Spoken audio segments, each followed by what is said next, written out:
Hi, David Brown here from Shooters Union Australia, and we thought it was appropriate to run a rebuttal, as it were, to the recent ABC Four Corners program that I'm sure most of you have watched in the last few days. It's probably important to point out that a lot of people spent a lot of time investing in presenting a fair and reasonable argument, and that included our own Graham Park, President of Shooters Union Australia. Now, what we've seen in the outcome of the program is really a different purpose than a balanced argument. It looks to us as if the real purpose has been to scare voters. There's an upcoming Victorian election, there's New South Wales and federal elections in the next 12 months, and this is, we believe, primarily to scare disenfranchised major party voters, predominantly Conservative but probably Labor as well, into not voting for independents or minor parties. They've used the scary gun lobby as their reason to stem the flow of votes from the majors to the minors and independents. So we think we've been basically singled out as the main reason. I think probably the real reason that the Labor Party and Liberal parties, national parties, have lost support from their grassroots is because basically they're not listening. They're not listening to us, they're not listening to others. So the real purpose, scare voters. So let's move on to a few of the falsehoods, as it were, through the whole program. The unfortunate family murders in Sydney. Now, we don't normally like to talk too much about these sorts of things. It's a very sensitive topic, and anyone that's had a murder or some similar incident in a family would immediately understand that that's a very traumatic and sad experience. However, when we look at gun laws, in this case it was New South Wales in both cases, first of all was the lady whose sister murdered her father. Now, the systems were in place. Where was family or others in terms of, hey, we know you're going shooting and learning to shoot guns, you're not mentally sound. Where's the level of responsibility for others to become part of that system? We don't want just people dobbing people in left, right and centre and vexatious kinds of claims, but family members, club members, etc. do have a responsibility to, just be aware and do something about it. So you can't just blame the gun industry because of that. The other one was the recent one with the accountant murdering his sons, and I've got to say, that's the New South Wales Police's fault. It's not us, the shooting community. They let that slip. The laws were in place. They failed to deal with them. In fact, it was even worse than that. So, hey, New South Wales Police, you're to blame. Shooters Union and the NRA. That's always a question that comes up with media. It's a funny quirk not many people realise. Do you know that the NFA and the gun laws we have actually force us to have an affiliation with the National Rifle Association of America? Sounds weird, doesn't it? It's true. The reason being is a lot of matches that you might want to have for a pistol club, for example, are available as NRA action matches, etc. Where do you think they come from? From being affiliated with the NRA. So, strangely enough, it's our laws that actually require us to do that. So, beyond that, hey,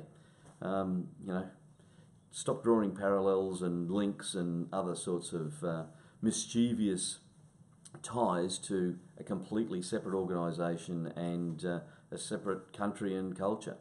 One other point, we were singled out as being a small percentage of the population. That's false as well. There's almost 1 million firearm owners in Australia, and if you look at that in terms of the voting adult population, it's up around 7.5–8%, something like that. If you consider extended family, hey, we have a reach to probably 15%. 15%. So I wouldn't call that a small number. We've just recently had legislative changes for other minority groups that represent 1 or 2% of the population. And that was considered important. But the media and the gun control or the gun ban industry seem to think that 7.5% of the population is a nothing, should be ignored. Let's move on to Tasmania. Roland Brown, you're a liar. I'm calling you a liar right now. That panel that the Tasmanian government had going, you were invited to attend and you declined.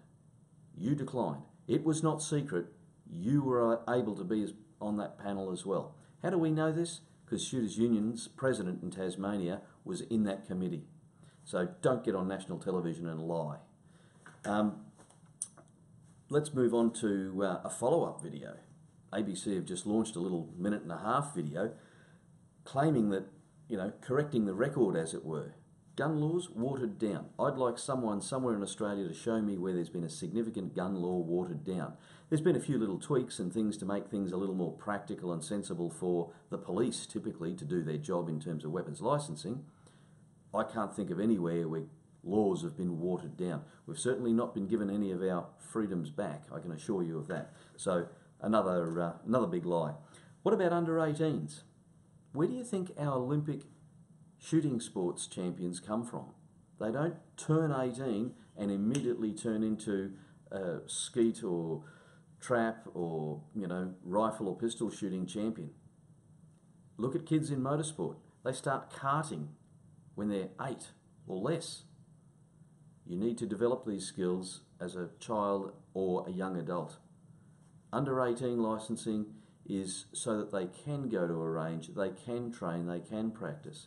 There's significant restrictions over and above that, so stop the scaremongering. That's complete rubbish. Last of all, this claim that CIFA and Shooters Union and others want changes to the industry and that it's going to have this dramatic impact on safety.